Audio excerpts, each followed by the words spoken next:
The wine glass slipped from her trembling fingers, red liquid spreading across pristine white linen like blood on snow.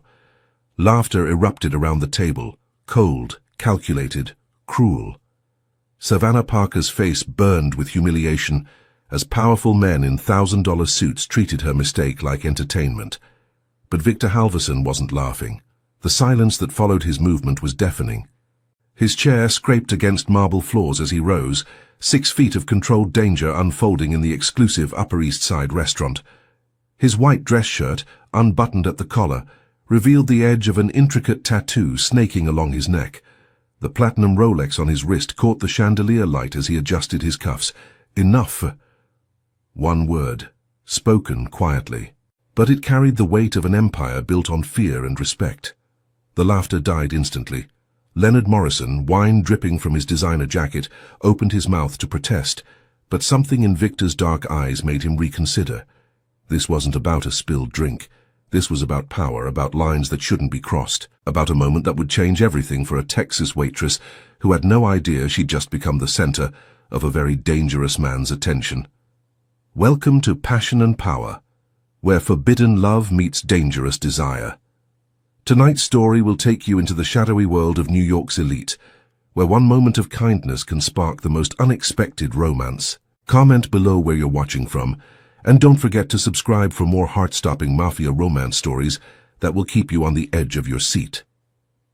The Meridian Club wasn't the kind of place where Savannah Parker belonged, and everyone knew it. Nestled in the heart of Manhattan's Upper East Side, the exclusive restaurant catered to politicians, business moguls, and men whose names never appeared in newspapers, but whose influence shaped the city's skyline.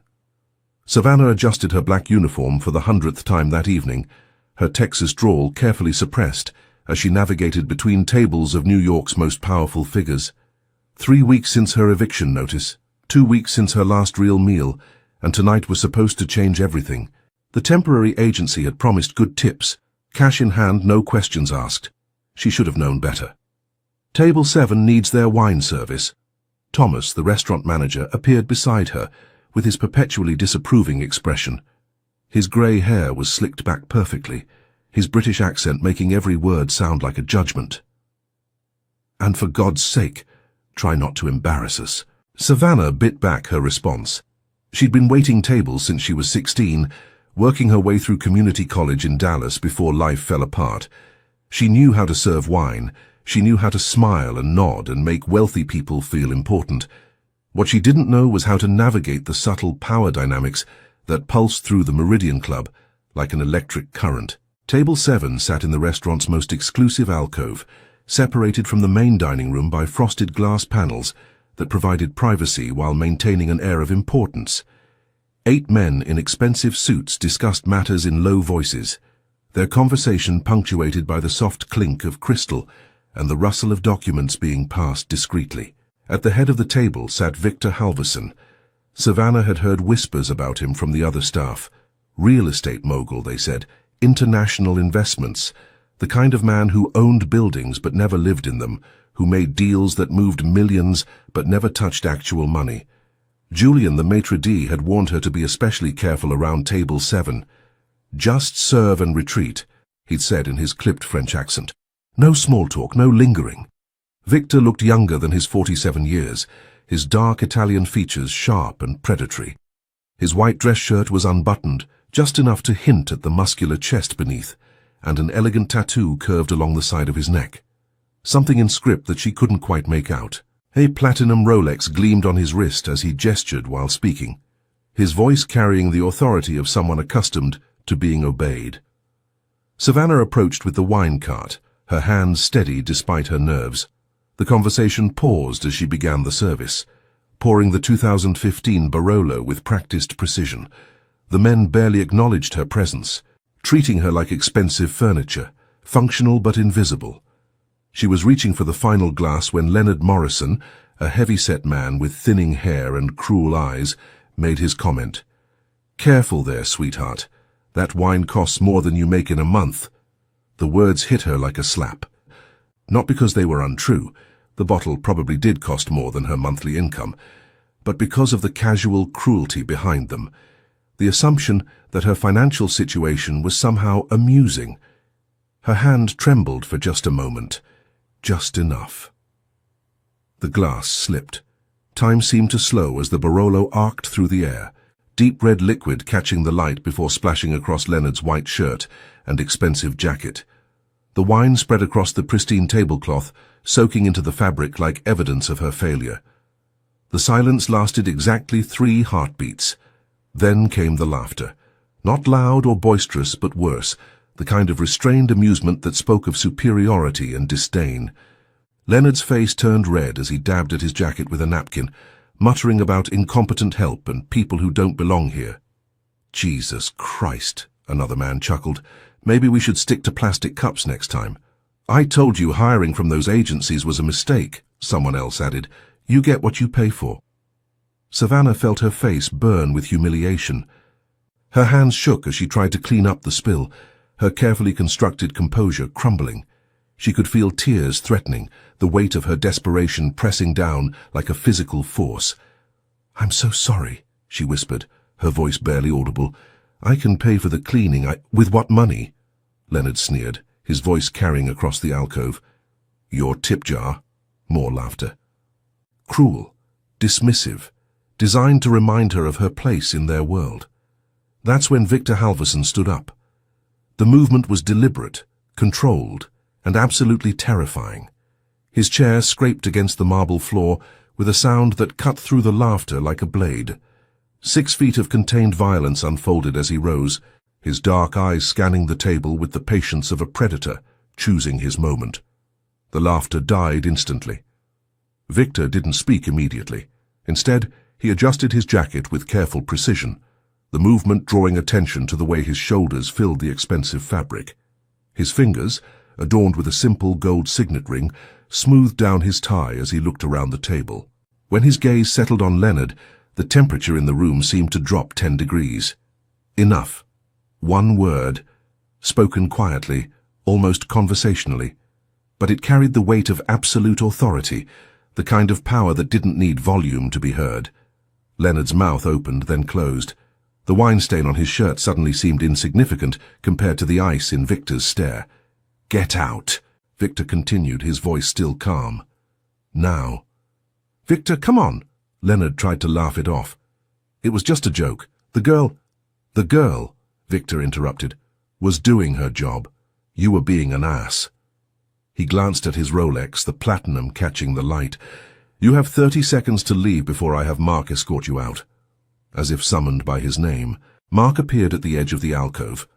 Victor's head of security was built like a linebacker, his presence alone enough to end most arguments before they began. Leonard looked around the table for support, but found only averted gazes and uncomfortable silence. These men might be powerful in their own right, but they all understood the hierarchy. Victor Halvorsen didn't make idle threats. "This is ridiculous," Leonard muttered, but he was already standing, his movements sharp with wounded pride. "Over a fucking waitress?" Victor's expression didn't change, but something shifted in the air around him. Dangerous. Predatory. 20 seconds, he said softly. Leonard left. The remaining men sat in stunned silence as Victor calmly returned to his seat.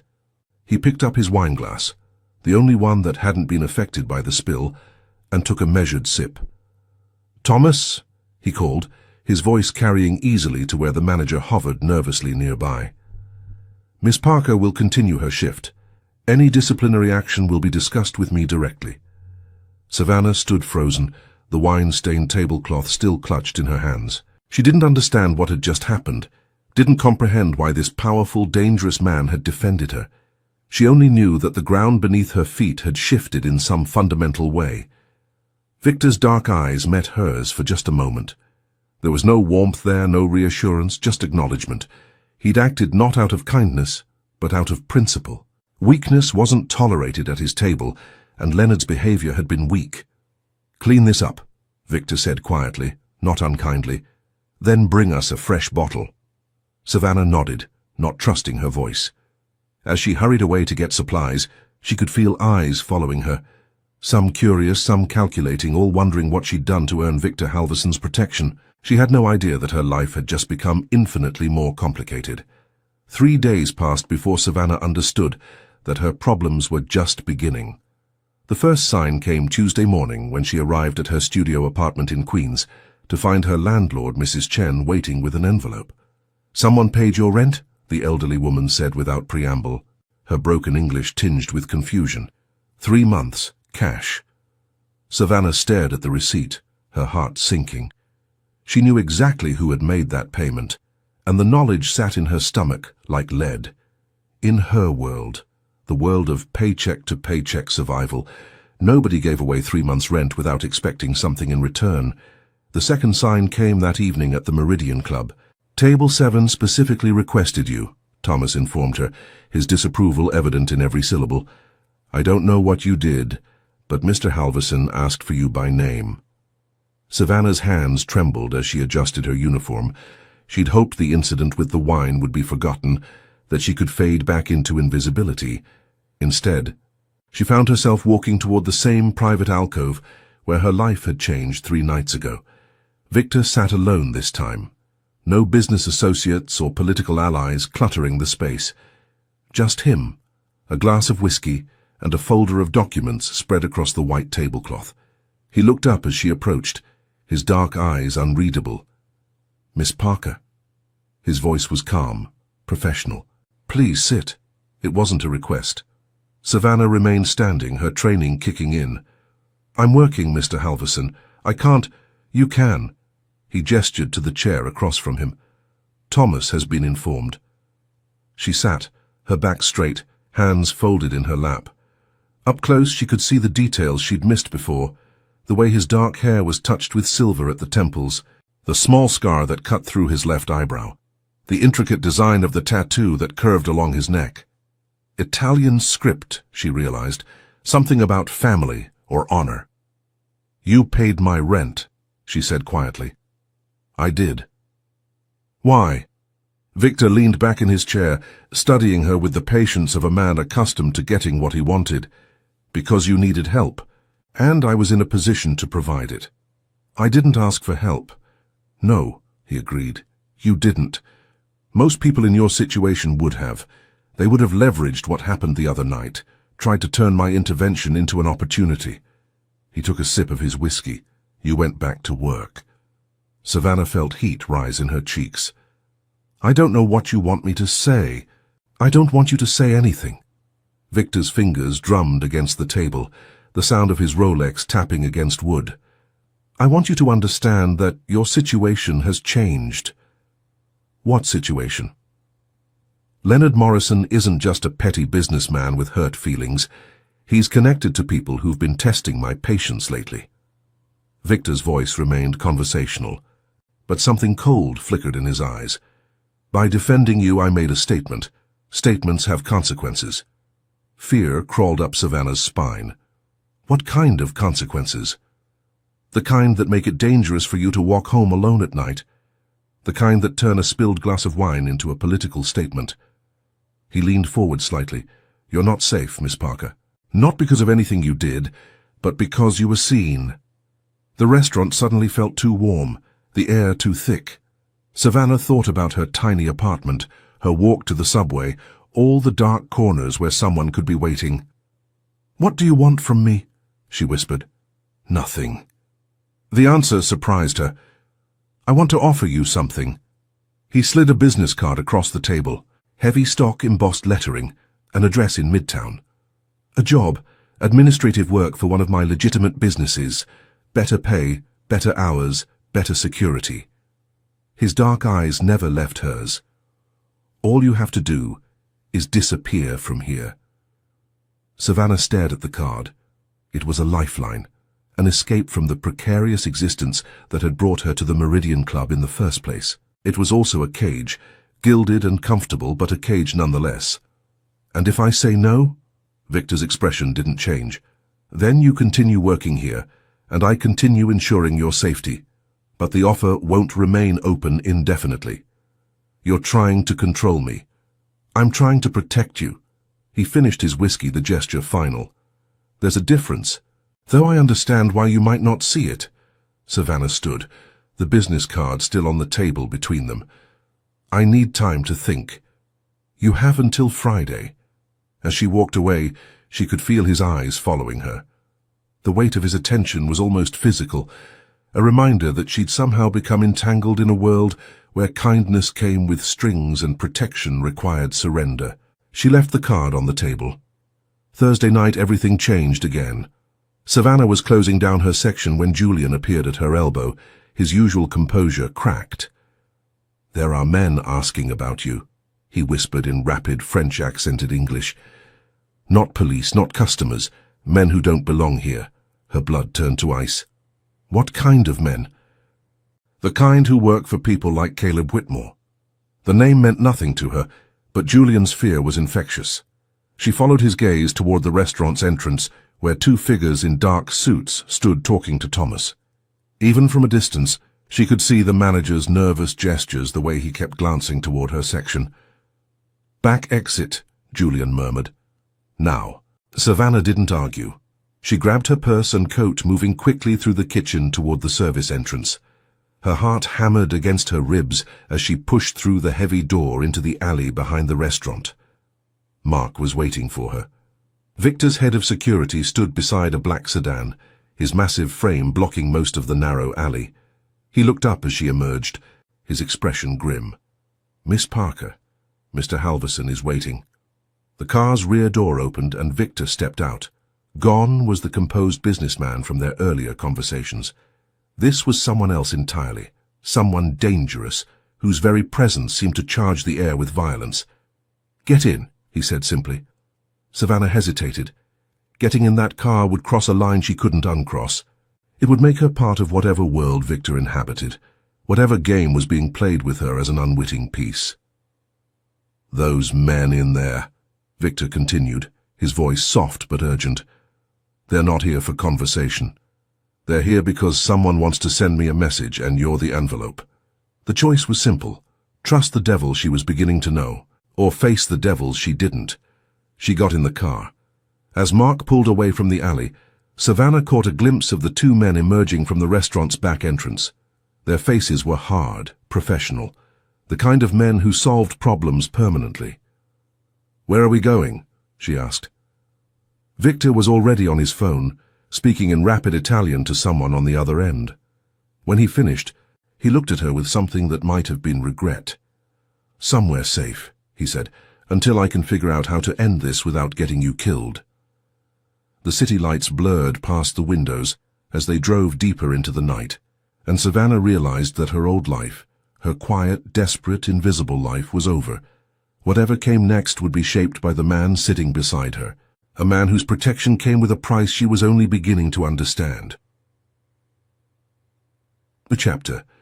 The safe house was a penthouse apartment in Tribeca that probably cost more than Savannah would make in a lifetime.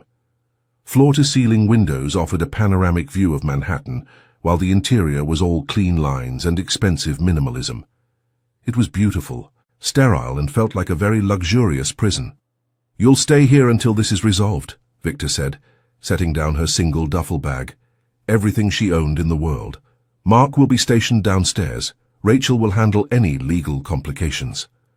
As if summoned, a woman in her 30s appeared from what Savannah assumed was a home office. Rachel moved with the confident stride of someone accustomed to solving problems, her auburn hair pulled back in a severe bun, her grey suit perfectly tailored. "Miss Parker," Rachel extended a manicured hand. "I'm Rachel Morrison, Mr. Halverson's attorney. We need to discuss your situation." The irony of the shared last name wasn't lost on Savannah. "Any relation to Leonard?" "Unfortunately, yes. My ex-husband." Rachel's smile was sharp as a blade. "Which is why I'm particularly motivated to ensure your safety." Victor was already moving toward the door, his phone buzzing with incoming calls. "I have business to handle. Rachel will explain everything." "Wait." Savannah's voice stopped him at the threshold. "What business? What are you going to do?" He turned back, and for a moment she saw something flicker in his dark eyes.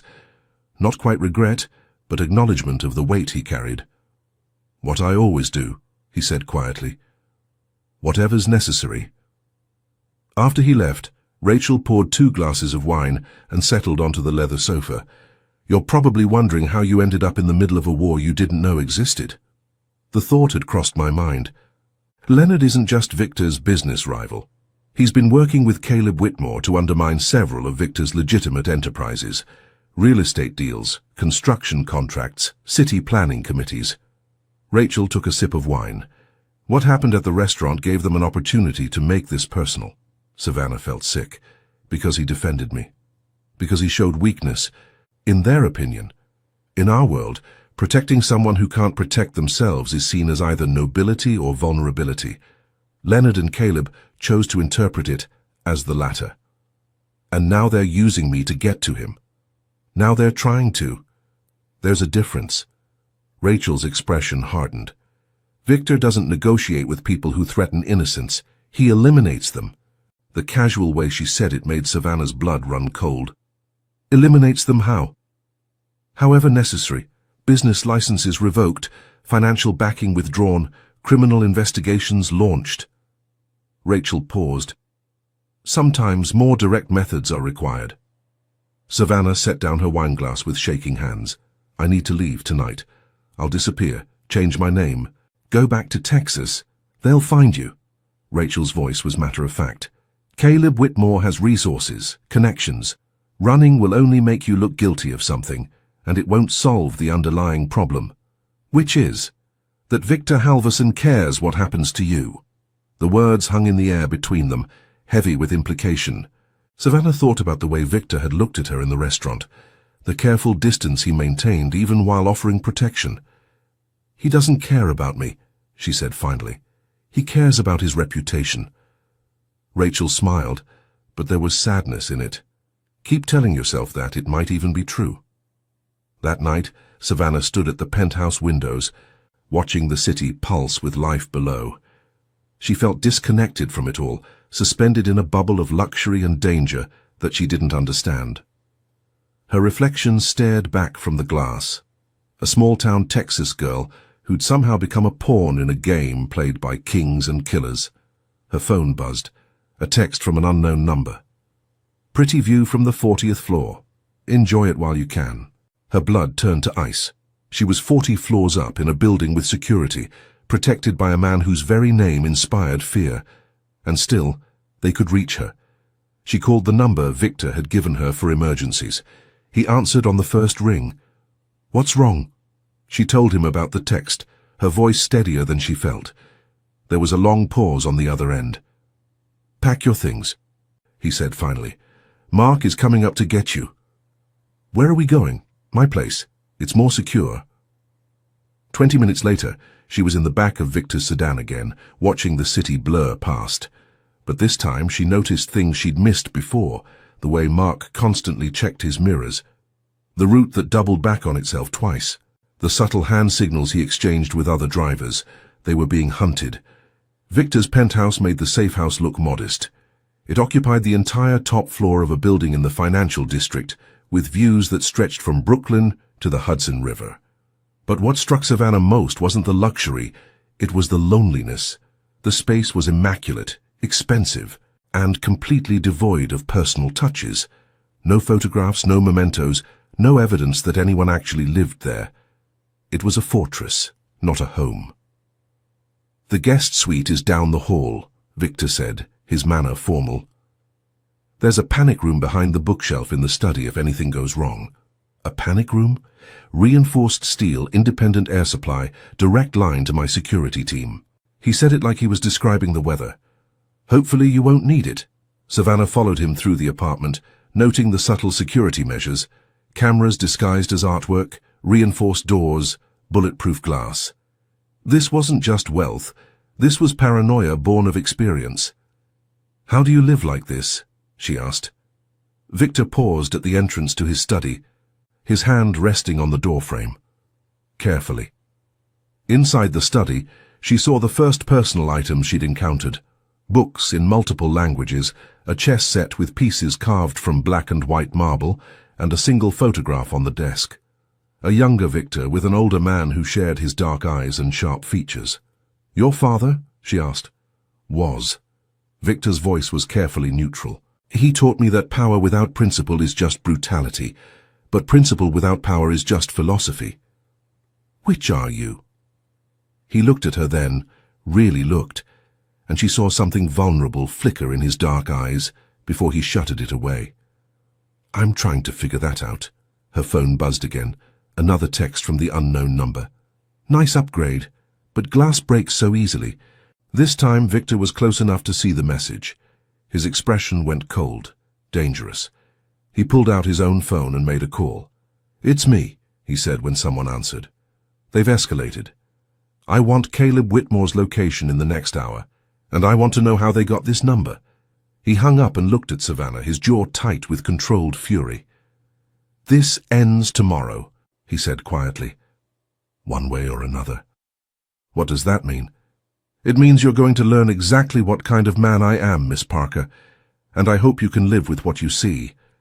As if on cue, the lights went out. Emergency lighting kicked in a second later, bathing the apartment in an eerie red glow. Victor was already moving, pulling Savannah toward the panic room with one hand while drawing a gun with the other. Stay behind me, he ordered, his voice calm despite the chaos. Whatever happens, don't look back. Through the reinforced windows, Savannah could see muzzle flashes from the building across the street. The sound of breaking glass echoed from somewhere in the apartment. They'd found her again. And this time, Victor Halverson was done playing defense. The panic room was smaller than Savannah had expected, maybe 8 feet by 10, lined with monitors that showed every angle of Victor's penthouse. She watched in horrified fascination as black-clad figures moved through the apartment with military precision, searching room by room. How many? Victor asked Mark through his earpiece, his voice deadly calm. 6 inside. Unknown number providing overwatch from the building across the street, came the reply. NYPD response time is 8 minutes. Too long. Victor checked his weapon, a sleek black pistol that looked like an extension of his hand. Rachel's en route with cleanup. Keep them contained until I can end this. Savannah grabbed his arm as he moved toward the door. You can't go out there. There are 6 of them. There are 6 of them now, he corrected, his dark eyes meeting hers. There won't be in 10 minutes. Victor, please. He turned to face her fully, and she saw something in his expression that made her breath catch. Not fear, but something deeper. Regret, maybe. Or resignation. This is who I am, Savannah, he said quietly, using her first name for the first time. This is what I do. I eliminate threats to the people under my protection. There has to be another way. There was. I offered it to you 3 days ago. His fingers found her cheek, the touch surprisingly gentle. You chose to stay. Before she could respond, he was gone, slipping out of the panic room with the fluid grace of a predator. Savannah pressed herself against the monitors, watching as he moved through his own apartment like a ghost. The first intruder never saw him coming. Victor appeared behind the man in the hallway, one hand covering his mouth, while the other delivered a precise strike to the base of his skull. The body dropped silently. The second and third were searching the master bedroom when Victor entered through the walk-in closet. 2 quick shots, barely audible through the suppressor. 2 bodies. Savannah found herself holding her breath, torn between horror and fascination. This wasn't the composed businessman who defended her in the restaurant. This was something else entirely, a killer who moved with the efficiency of long practice. 3 down, she heard Mark's voice through the speakers. 3 still mobile, heading for the study. Victor was already moving, using the apartment's layout to his advantage. He knew every corner, every shadow, every angle of approach. The intruders were skilled, but they were fighting on his territory. The 4th man died in the kitchen, caught in the open as he tried to flank Victor's position. The 5th made it almost to the study before Victor appeared behind him like a nightmare, the suppressed pistol coughing twice. The 6th was smarter. He'd taken position behind the marble chess set in the study, using the heavy table as cover. Savannah could see him on the monitors, his rifle trained on the doorway, waiting. 1 left, Victor's voice came through the earpiece. Professional, he knows I'm coming. Wait for backup, Mark urged. No time. Overwatch team is repositioning for a shot at the panic room. Savannah's blood turned to ice as she realized what he meant. The men across the street weren't just providing cover. They were trying to get an angle on her hiding place. Victor appeared in the study doorway, but instead of entering, he did something unexpected. He spoke. "Caleb sent you," he said conversationally, his voice carrying easily across the room. "How much is he paying you?" "Enough," came the reply. The accent was Eastern European. Professional. "Nothing personal, Halverson, just business." "I understand, I've been in your position." Victor's tone remained calm, almost friendly. "But you should know, the woman you're here to kill, she's not part of this world. She's innocent." "No one's innocent in your world." "You're right. But she's not in my world. She's a waitress from Texas who spilled wine on the wrong man." Victor paused. "Caleb's using her to get to me. When this is over, he'll kill her anyway. You know that." Savannah could see the gunman's position on the monitor, could see him processing Victor's words. There was truth in them, and they both knew it. "What are you proposing?" the gunman asked finally. "Walk away. Tonight. I'll give you 60 seconds to reach the stairwell before I come after you. And the contract? Tell Caleb you never found us. Tell him we disappeared." Victor's voice hardened. "Or stay and die protecting a man who'll never pay your family the death benefit he promised." The silence stretched for 30 seconds. Then Savannah heard movement on the monitors, saw the gunman rising from behind the chess table. 60 seconds, the man said. "Starting now." Savannah watched the professional killer walk calmly toward the apartment's entrance, his rifle slung over his shoulder. He moved without haste, but with purpose. A man who'd made a calculated decision and would live with the consequences. Victor appeared on the monitors a moment later, watching from the study doorway until the man disappeared into the stairwell. Only then did he return to the panic room, his face grim. "It's over," he said as the door sealed behind him. "For now," Savannah whispered. "No. For good." Victor's dark eyes met hers, and she saw something final in them. "I'm ending this tonight." "What does that mean?" "It means Caleb Whitmore dies before sunrise." The words hit her like a physical blow. She'd known intellectually what Victor was capable of, but hearing him state it so matter-of-factly made it real in a way that watching him kill the intruders hadn't. "You can't just murder someone." "I can, I will." His voice was flat, emotionless. "He threatened you to get to me. That's not business, that's personal, and I handle personal threats permanently. Victor, please. This is who I am, Savannah." He turned away from her, already reaching for his phone. "This is what I do. I tried to warn you." She watched him make the call, listened as he gave orders in Italian to people who would carry them out without question. Within hours, Caleb Whitmore would be dead, and it would be because of her, because she'd spilled wine, because she'd been defended, because she'd been seen. "I can't live with this," she whispered. Victor ended his call and looked at her, his expression unreadable. "You won't have to. After tonight, you'll never see me again." "What?" "New identity, new city, new life. Rachel's already making the arrangements." His voice was carefully controlled. "You'll be free, Savannah. Free of me, free of this world, free of the danger that comes with being under my protection. And if I don't want that? Then you're more foolish than I thought." Victor moved toward the door again. "I have work to finish." "Don't." The word came out stronger than she felt. "Don't kill him. Not for me." Victor paused, his hand on the door handle. "It's not for you, it's for me. He crossed a line, and lines have consequences. Then you're no better than he is." The words hung in the air between them, sharp and cutting. Victor's shoulders tensed, but he didn't turn around. "No," he said quietly. "I'm not. I never claimed to be." He left her alone in the panic room, surrounded by monitors showing an empty apartment and a city that suddenly felt very far away. Through the bulletproof glass, she could see the lights of Manhattan stretching to the horizon, millions of people living ordinary lives, unaware that somewhere in the darkness, men were making decisions about life and death based on pride and principle and the terrible mathematics of power. She thought about the gunman who'd walked away, about the choice Victor had given him and the choice he'd made in return. She thought about Leonard Morrison, drunk on wine and cruelty, and how a moment of casual humiliation had led to this. Most of all, She thought about Victor Halverson, a man who'd defended her honor and was now prepared to commit murder to protect her life.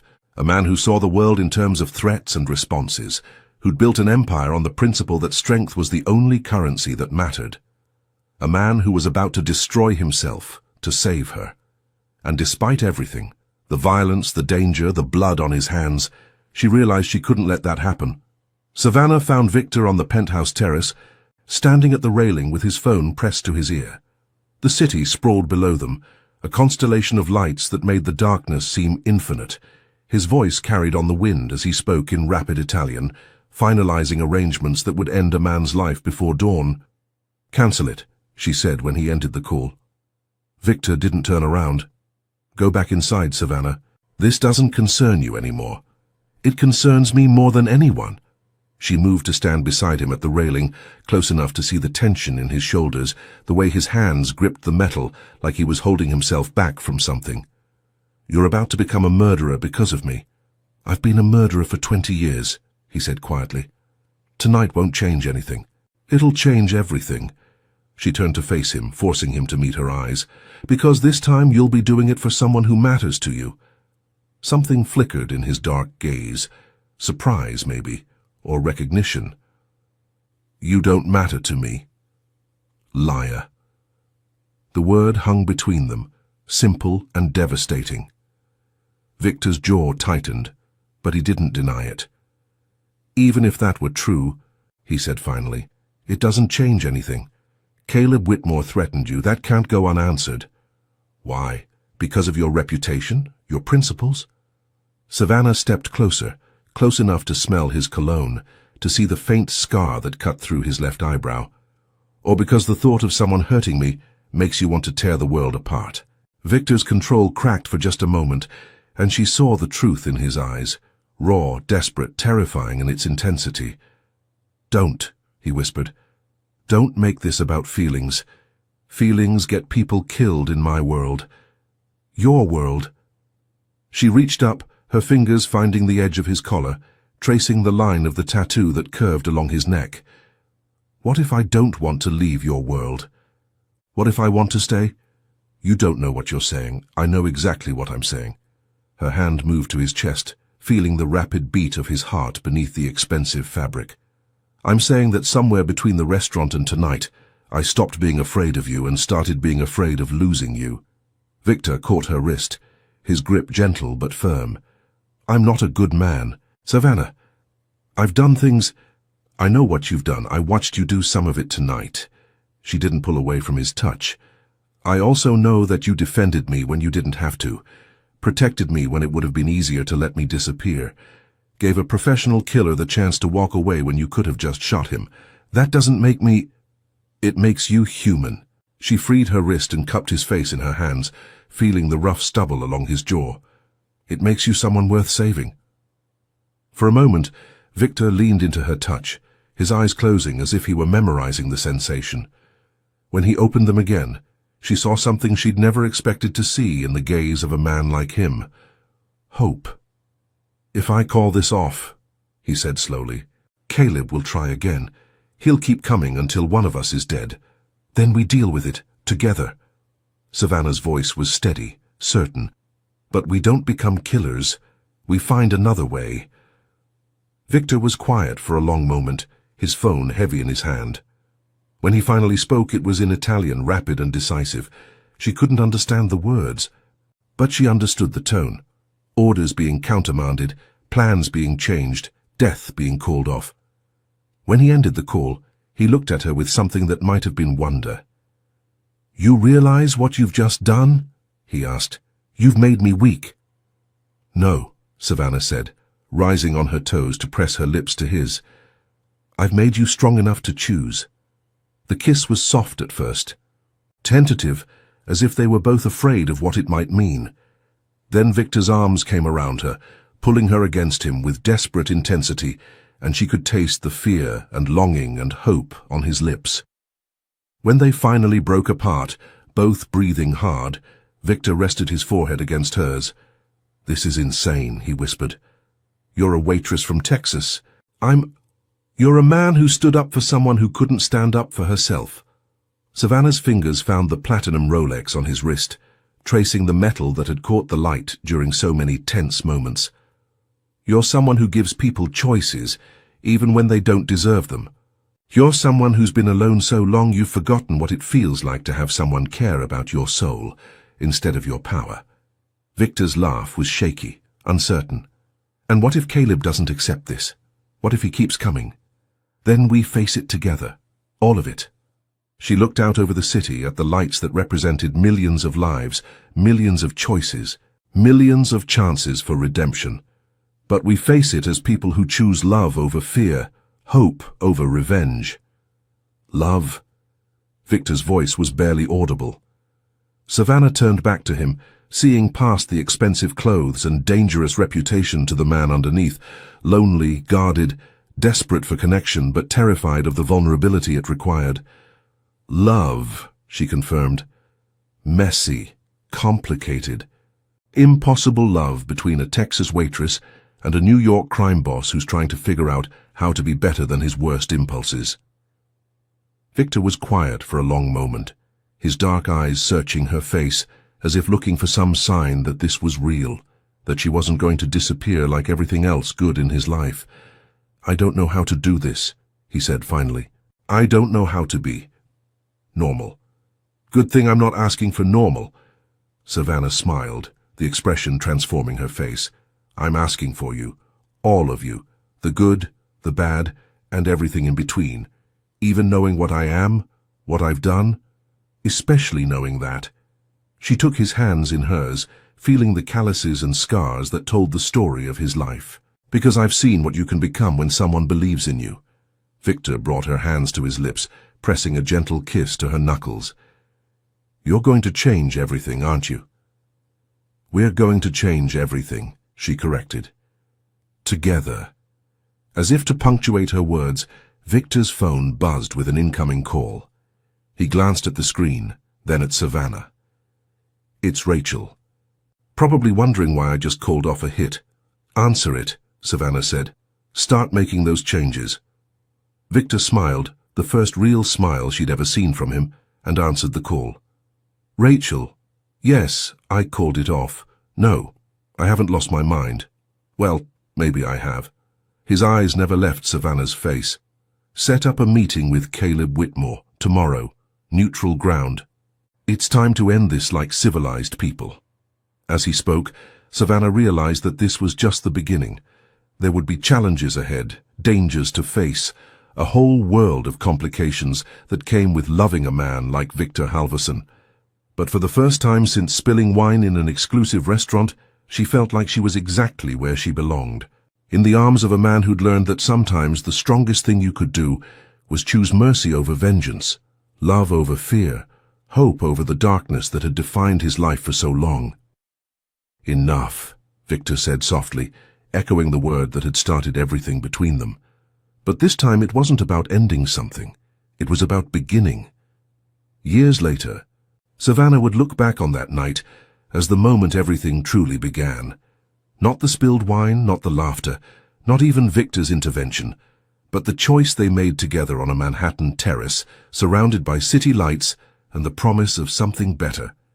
The meeting with Caleb Whitmore had been tense, formal, conducted in the neutral territory of Rachel's law office, with enough witnesses to ensure everyone's safety. Victor had offered a deal, complete withdrawal from their mutual business interests, financial compensation for any losses incurred, and a guarantee of non-interference in future ventures. In exchange, all threats against Savannah would cease, and both men would return to the civilized competition that had defined their relationship before pride and politics complicated everything. Caleb had accepted, not out of fear, but out of recognition that Victor Halverson had changed in some fundamental way. The man who'd once responded to every challenge with overwhelming force was now offering compromise, negotiation, peace. It was either wisdom or weakness, and Caleb was smart enough not to test which. The transition hadn't been easy. Victor's world didn't accommodate softness well, and there were those who saw his newfound restraint as vulnerability to be exploited. But Savannah had been there for every challenge, every moment of doubt, every choice between the old ways and the new. She'd learned to navigate the complexities of his business empire, to understand the delicate balance between legitimate enterprise and the shadows that always lurked at the edges. More importantly, she'd helped him learn to trust, not just her, but the possibility that strength could come from connection rather than isolation, that power shared was power multiplied rather than diminished. They'd married in a small ceremony in the Hamptons, witnessed by Mark and Rachel, and a handful of people who understood that love could bloom in the most unlikely soil. Savannah had kept her name. Parker Halverson had a nice ring to it, she thought. And Victor had kept his business, though it had evolved in ways that would have surprised his younger self. The Meridian Club still operated, though under new management, that treated its staff with the respect Victor insisted upon. Thomas had been quietly encouraged to find employment elsewhere, while Julian had been promoted to general manager with a mandate to create a more inclusive environment.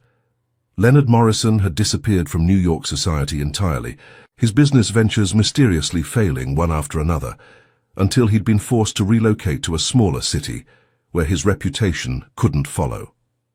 Rachel had handled the divorce proceedings with ruthless efficiency, ensuring that her ex-husband's departure was both permanent and profitable for her.